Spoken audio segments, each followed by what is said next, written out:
This episode of Steve's Outdoor Adventures is sponsored by Pendleton Ammunition. Hunting ammunition for your rifle, hand-loaded, one round at a time. Welcome to this week's episode of Steve's Outdoor Adventures. Today, we've got another special hunt for you because I'm gonna take you down to Southwest Colorado, right across the border from Monticello, Utah, into some big areas of private lands where we always hunt for elk and deer. But this year, I'm not going for the rifle season. I decided to burn a couple of points for both deer and elk and draw the early September muzzleloader hunt. Now, I just don't have a deer tag, I've got an elk tag. And the middle of September means screaming bulls. That's right, it's the peak of the rut, and this is a very overlooked hunt. A lot of people don't realize that Colorado has an incredible hunting opportunity for hunters with muzzleloaders to take on the elk when they're most vulnerable, which is during the peak of the rut. And the fields are filled with mule deer. It's an opportune time for me to be in the field before my busier later season schedule kicks in, and this is a hunt that we make available for all of our clients at Steve's Outdoor Adventures. All right, everybody, we're back to muzzleloader hunting this week. It's something I haven't done for a few years, but I applied for and drew some really awesome tags out in Colorado. I want to take advantage of this early to mid-September muzzleloader elk season. Hopefully the bulls will be bugling when we get there. And I've also got a deer tag. Hopefully we can catch up some bucks out on the agriculture. We ship some ground blinds down there to hunt out of, but Colorado's got some different muzzleloader restrictions, and my guns were a little bit outdated. So I went ahead and got the new CVA Accurate MRX muzzleloader. I love how short and compact it is. I put the Williams sight on. It's got a rear peep with a front sight, and it's awesome. An extra crosshair. I'm feeling good out to about 200 yards with it, but really deadly out to 100, 150 yards. And during the peak of the rut, I hope I can call a nice bull into within that range. Additionally, I put the VariFlame, the CVA VariFlame breech plug in. What this does, it allows me to take advantage of the new VariFlame primers. What that is, it's like a 209 primer, but without a primer inside. It's like a cup, and we're using CCI 200 large rifle primers and pressing them in there. It's a really hot ignition system. It gives me a good, clean, hot burn on all of that powder. Speaking of powders, what we're gonna do is we're actually gonna run Blackhorn powder. I'm running 85 grains of Blackhorn powder by weight, not volume, by actual weight. There's a big difference. Make sure you look into that before you start weighing out powder charges. And then I'm also going to be shooting this new bullet. It's a 330 grain Powerbelt ELR. Powerbelt bullets just shoot the best for me, and they sure perform out of the CVA muzzleloaders. This has got a really nice design. It's aerodynamic in design. That black polymer tip will push in, start that expansion good. And I'll tell you what, they fly like a dream. They make a nice hole in the paper. There's no tumbling at 200 yards. I really like this bullet. When I go into the field, you're also gonna notice that I take the CVA 15-piece range cleaning kit. It's always gonna be in my truck. Some of that is gonna be in my backpack. If I take a few shots in the field, my gun's dirtied up and I wanna clean it before I reload, I'll be able to do that. But hopefully I only need to take one shot and knock that big boy down. All of that said, it's time for me to check my zero. I wanna make sure that my gun is dialed on a little bit high at 50, dead on at 100 with my first extra crosshair, dead on at 150 yards. Let's hit the range. All right, 50 yards, let's see where we're at. Check this out. I wanted to be just like 1.5 inches, 2 inches high. There we go. I mean, to hit right there is perfect. I should be dead on at 100 yards. All right, let's reshoot that, go for the 100-yard target.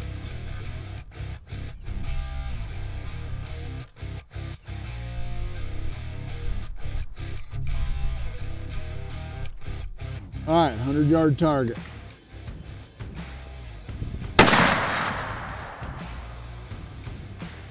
That's much better. A little bit at the top of the diamond, but I felt like I maybe held just a little bit high. But all of my shots are on a spot about yay big.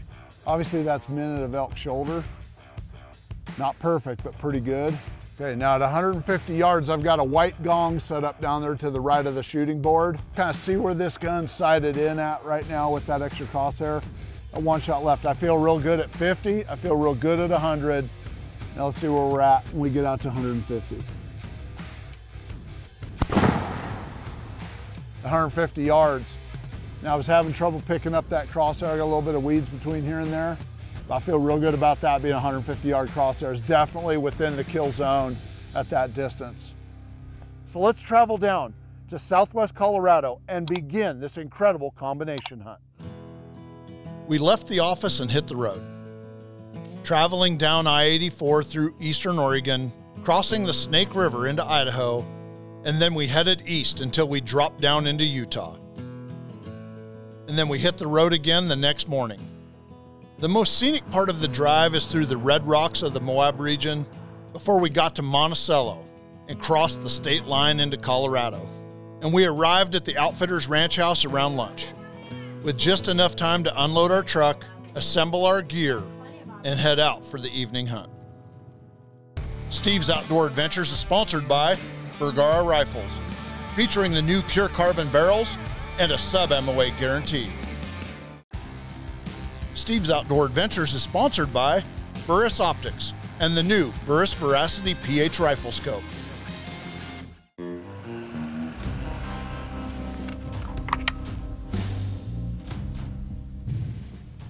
There's a big canyon here that's full of junipers or cedars, probably a little pine, lost sagebrush. There's some water in the bottom. Got the safflower up here above us, but there's a lot of cover and down in here. The wind's blowing straight out. The elk are down in there.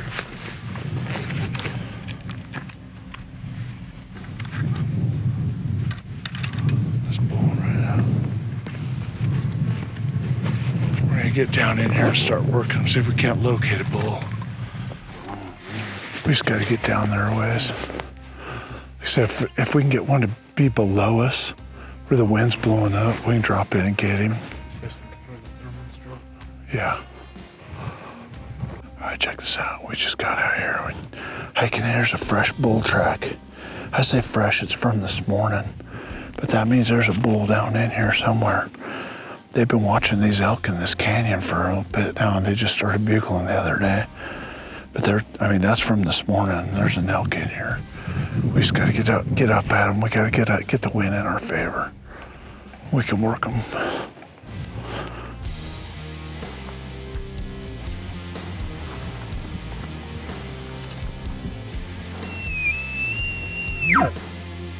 Man, if he came out here, where'd he go? You can't jump off into that.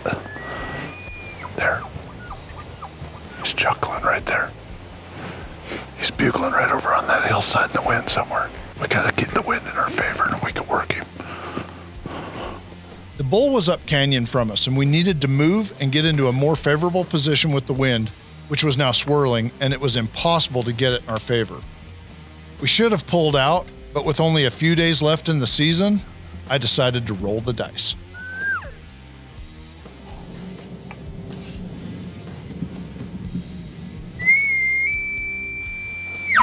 If he's got a group of cows up there, like a little harem going, you don't have, you'd think if he was a single bull, he'd be traveling and already here right now. The hunt continues. Gotta find some bull that wants to play.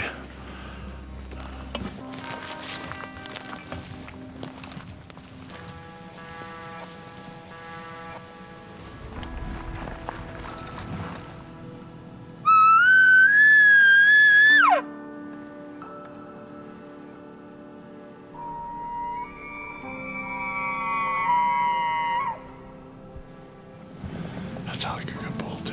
That's a good answer right there.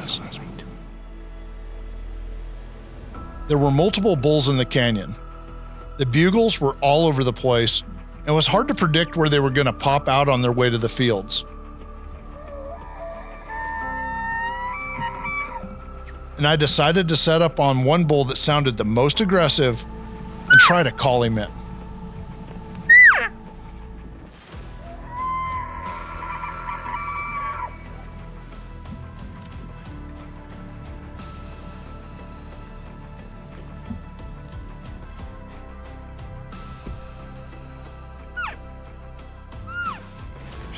There's one right here somewhere real close. We've sure heard 5 or 6 bulls, but we haven't even seen an elk yet. In hindsight, the elk winded us. He was likely a bull with a harem, and the swirling winds gave away our position. Because I was calling, they probably keyed in on our location and circled. I shouldn't have called once we had the bull located, and we really should have just backed out, or at the very least stayed back and glassed them as they fed into the field. Either way, hindsight's always 20/20, and there is no magic time machine to take me back in time for a few hours for a redo. And tomorrow will have to suffice.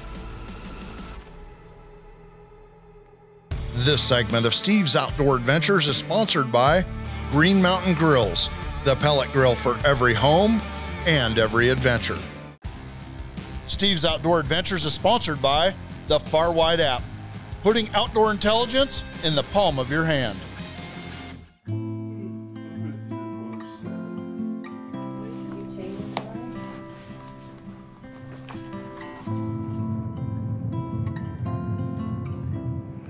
All right, the reason I like to hunt this particular area is the state of Utah.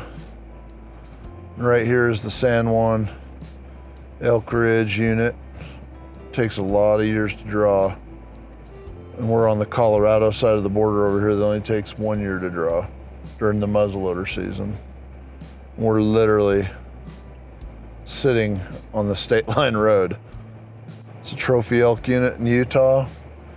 And those bulls do not have to check their ID when they cross this line. It is the perfect location for easy hunting.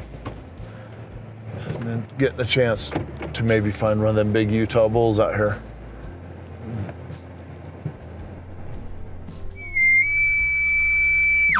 Who's barking? No bugles. What we're trying to do is locate these elk with the bugle here this morning. We were about 3/4 of a mile over there last night watching elk come up over in the fields over here. We haven't heard them. It'll be daylight here in about 15 minutes. We'll be seeing quite a bit more than we are now.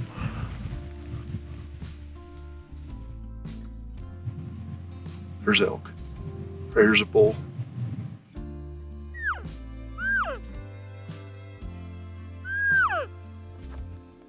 This small 4-point bull wasn't the elk that I was looking for, but while we were glassing, I decided to have some fun with him, and he ended up inside effective muzzleloader range.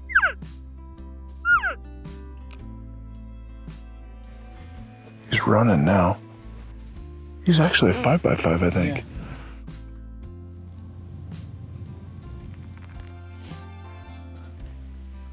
That ought to be kind of crispy out in the yellow safflower. As Junior took off, we kept watching the surrounding fields, and it wasn't long before we spotted a herd of elk. Oh yeah. There's a group right there. That's a little herd coming up. There's a bull down there. He looks pretty good. He's got a great big herd of elk, a big bunch of cows. He's working them in this spot. We're trying to figure out what our access looks like here. Like we can't hunt just one little spot here, but we can hunt all this. It goes down, then it turns, and there's some access on the other side. It's a little bit checkerboardy out in this country. A lot of hunting in this country isn't about like going out there and like chasing them. It's like strategic. You have to figure out where they're going, and how to get in front of them, how to get set up on them. So we drove all the way around to this side of the cedars. We're gonna drop in, try and look across and locate him. But there's a nice looking bull, goofy on the right side, but left side was good, and we still don't know where the big 6x6 is that we saw early this morning. He's in here somewhere too, so a lot of elk action. We just gotta get in there and get her done. Let's go out to the edge. I broke off and headed out to the edge of the canyon. My plan was to glass and try and find some elk, and even do some calling to locate bulls down in the timber. There he is. He's coming. He's right in the bottom, coming right at us.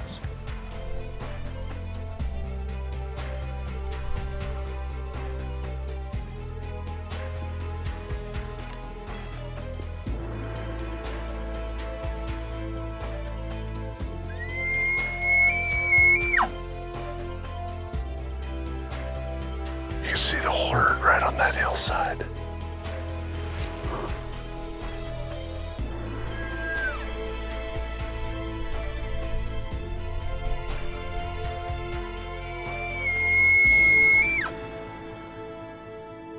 This segment is sponsored by Adventure Armory, Rifle, scope, and ammunition packages shipped, ready to shoot. Steve's Outdoor Adventures is sponsored by Pendleton Ammunition and their line of hand-loaded Performance TSS turkey loads. If you would like to book this hunt or any other hunting or fishing adventure, give our office a call. We will gladly take your calls, answer your questions, and help you book the adventure of a lifetime.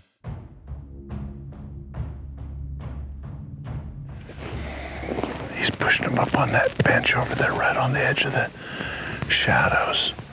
I mean, they're only like 700 or 800 yards away right there on the hillside in the shadows, but there's a bench, and I'll bet he's gonna bet him on that bench.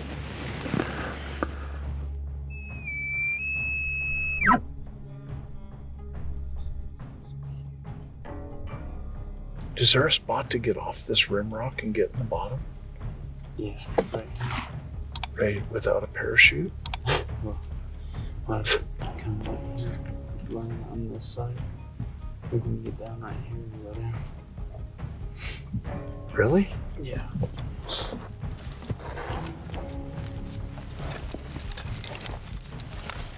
The first 50 feet was the steepest. After that, it was just downhill through the cedars, and then we were in the bottom. Somewhere up above us on the bench was the bull.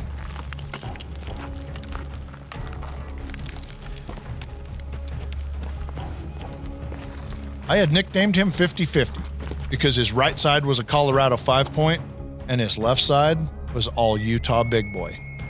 He lived on the border and the name was fitting. And as we closed the distance, I was certain that this bull would come to the call because he was just that aggressive.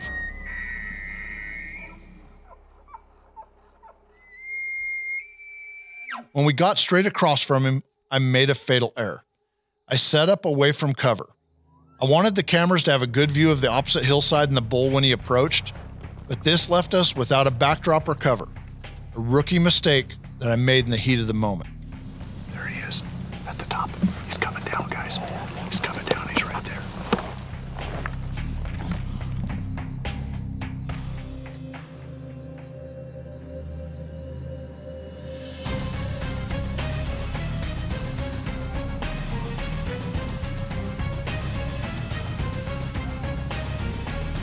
When the bull whirled to leave, I knew that he had seen us.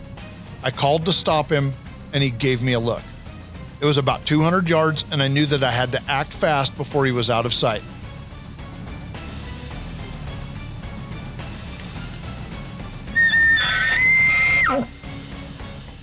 I put the extra crosshair on the Williams sight high on the vitals and squeezed the trigger.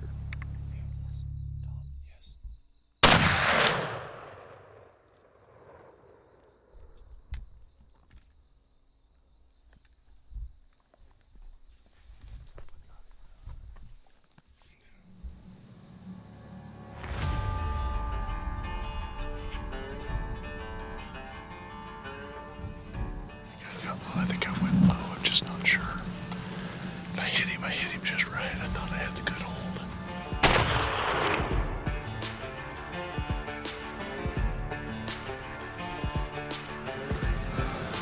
No blood yet. We looked all over for blood and couldn't find anything. Sometimes you just flat out miss. Big boy misses. One of the benefits of hunting on camera is that you actually have something to fall back on and actually see if you hit the animal. I left the mountain tonight thinking that I had cleanly missed this bull. We just came back and we loaded the video, and I'm watching this to see.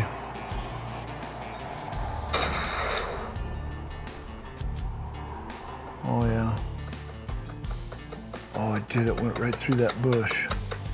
Oh man. Yeah. Oh, I hit him too far back.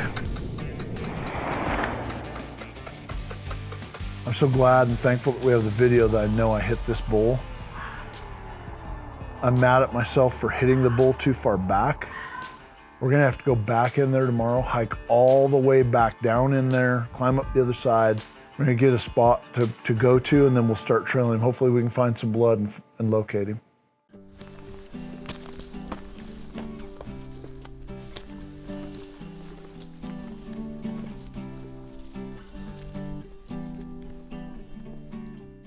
He's on this path for sure. That's from last night for dried on top of the clay. He's on this path. Still on blood. Now we're up on top. This bull had climbed up out of the canyon, crossed a wheat stubble field, then a dirt field, and entered another wheat stubble field before dropping into another timbered canyon. We had trailed him for over 4.5 miles on small drops of dried blood and tracks. It was a maximum effort, and the trail ran out along with the sunlight. It was the last day of the season, the last minutes of daylight. I hate to say it, but that bull gave us the slip. We hunted for him all day. We followed his tracks, we followed his blood. We're over 4 miles from where I shot him. And I don't know how fatally hit he is, but the bull's tough. Sometimes we win, sometimes they win. Colorado has an incredible muzzleloader elk and deer season in September, and it's a special time to be in the field, and I can only wish that I'd been afforded more hunting days this past season. In fact, if you'd like to book this hunt for yourself or you'd just like some more information, give our office a call. We're always available to take your calls, answer your questions, and help you book that hunting or fishing trip of a lifetime. Unfortunately, that's all the time we have for this week's show. But please remember to join us again next week when we bring you another exciting episode of Steve's Outdoor Adventures. If you enjoyed this episode, please click like and subscribe to see more of Steve's Outdoor Adventures right here on YouTube.